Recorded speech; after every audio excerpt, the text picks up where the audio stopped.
got to go for it right here. Well, I still think Johnny won the round, guys. You know, I was going to say, how can you give that to anybody but Tapia? The best you can do would give it an even round if you subscribe to the theory that if the referee counts, you got to make it a 10-8, then it's an even round. Because, hey, that wasn't even a knockdown, and he lost the rest. Let's look. I mean, this is so hard to believe. What round is it? Huh? This last round? Well, I tell you what, we're watching. You don't see anything happening. You know, the punch that was to the side certainly didn't do anything to Tapia. You know, look at it again. Johnny and Konadu kind of get together. He's a little off balance right there. He just trips. I mean, he bends down and just trips on his ankle. It was like patting him on the back. And you can see him wiping his left foot. He just tripped. All right. Close your right eye. Another phantom knockdown.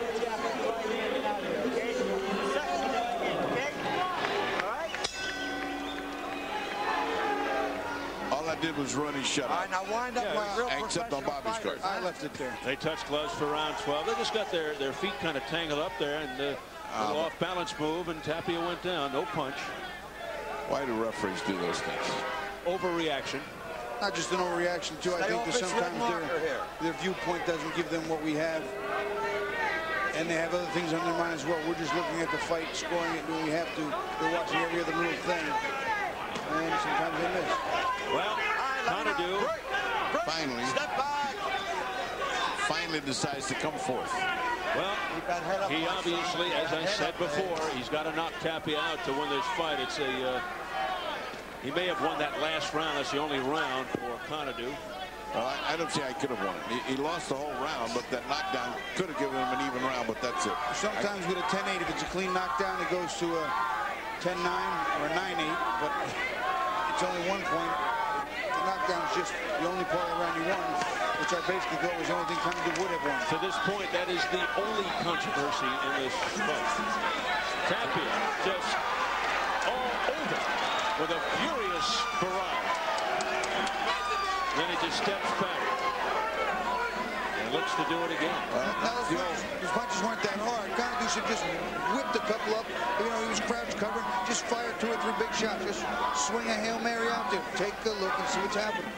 There's that Hail Mary that you just spoke of. There's another 2. I should point out to the folks at home that when Bobby Chiz describes things, he sometimes acts it out physically with his fist, so it's really dangerous here. That's why I sit on the other side of him. Good move.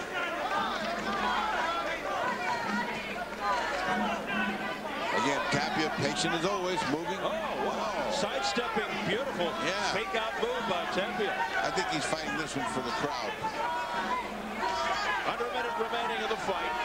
Tapia on his toes in tremendous condition. I believe this is probably the least punishment that he's taken in any fight in his life. You're probably right. I mean, he probably goes home and his missus going to the hospital, you know. Is there something I'm missing tonight? Well, he still probably needs 1 or 2 little stitches in that eye. Oh, his wife can do that. A little stitch doesn't hurt. Yeah, not with Tapia. All right, break, stop punching and break. Well, okay, now we go. If Konadu's got something in his mind, he better unload it now because he's headed for a long trip back to Africa without his title. Look at this defense by Tapia. You know how many? He had 3 straight duck under moves to avoid right hooks by Konadu, and then he comes back. But he doesn't need to do this. The man heads again. He's so far ahead, he doesn't need to do this. He's cut across the butt of his right across his nose. He got an accident headbutt, I believe. That's it. But Johnny Tapia has to do that. He has to please the crowd. And he does a backflip to cap it off. That's it. Over. A near shutout. Whoa. For Johnny Tapia. That was probably the closest equivalent to a no-hitter or a perfect game. Yeah, I think so. In boxing. I think that was a no-hitter. It's amazing to see any blood on him at all since hardly anybody hit him. I actually threw one of those once against Bash Ali. Unanimous shutout. Wow. 1 time. He won or you won? I did. Oh, okay, just asking, Bobby. I didn't say I was in the wrong end. Hit him. I didn't think Bobby would bring that up if it was on the other end. But you see the gash along the bridge of Tapia's. Yeah, I thought that happened in the far corner, and they were in close. I thought they banged heads or faces or what have you. But, you know, now he's got another badge of honor. He should probably be a little happier now. Here's one African fighter who didn't quite live up to the reputation of Dick Tiger and Boza Edwards and all those great fighters that come out of Africa. I'll tell you, the blood in the right corner of Johnny's eye looks very dark, and it's closed. Well, he's got a marked up face. Tapia often looks like the loser, but he's never lost. It's like we did with Ricardo Lopez, where he looked like he ran into a train, but he won handily. Against Rosendo Alvarez 3 weeks ago. One of the great fights of the year. All right, let's look at the last part of this round where Tapia gets a little bit sassy and decides to showboat for the crowd. I mean, you know, this guy has got to show something for the crowd. He can't just let it go like that. Hit, miss. That's the end of it. How Konadu could raise his arms in victory is beyond me. Here's the accidental headbutt. They just kind of come together and bang. The head just right in the corner of his eye. Johnny's standing up a little too straight. Taller man put his head down, right into his eye.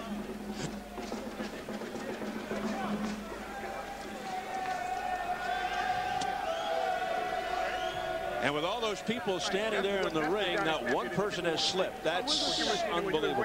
Maybe King will slip. Amazing traction. Let's hope Jimmy Lennon Jr. doesn't slip as he gives the decision. Let's go up to our ring announcer, the classy Jimmy Lennon Jr. I believe he's set. Can't really see him up there. A lot of people up in the ring. Jimmy's the one without the gloves. Jimmy, there he goes. He makes his way over towards us, and he's set to go.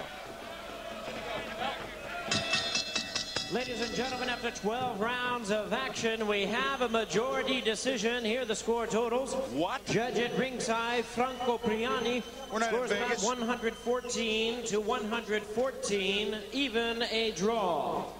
Overruled by judges Uriel Aguilera, scores about 116 to 111, and John Porterich, who scores about 115 to 112 in favor of the winner and the new WBA Bantamweight Champion of the world, Johnny Tapia. That is the stupidest judging I have ever seen. Listen, guys, listen, I know I took a lot of punches for a lot of years, but am I blind too?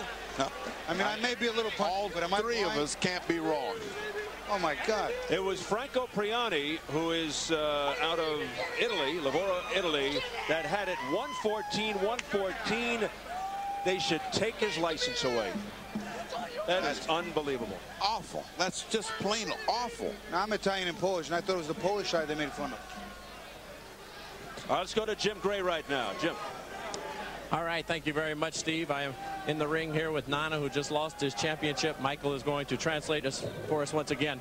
Ask him, did he feel as though he won the fight? It was a draw, majority decision. Which is winning? Yeah, I'm just winning because we are champion, we are challenger.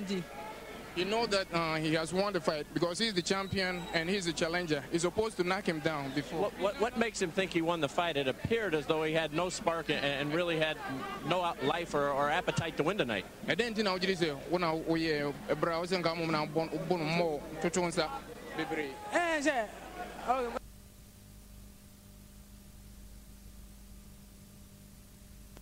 Prove a once rocky relationship with his again. Yeah, definitely rematch. Why not? For the past 4 months, boxing fans have been anticipating edition 2 of 1998's most thrilling fight. On August 22, good friends and training partners Arturo Gatti and Ivan Robinson turned an unheralded matchup into a classic war. If you want to see guys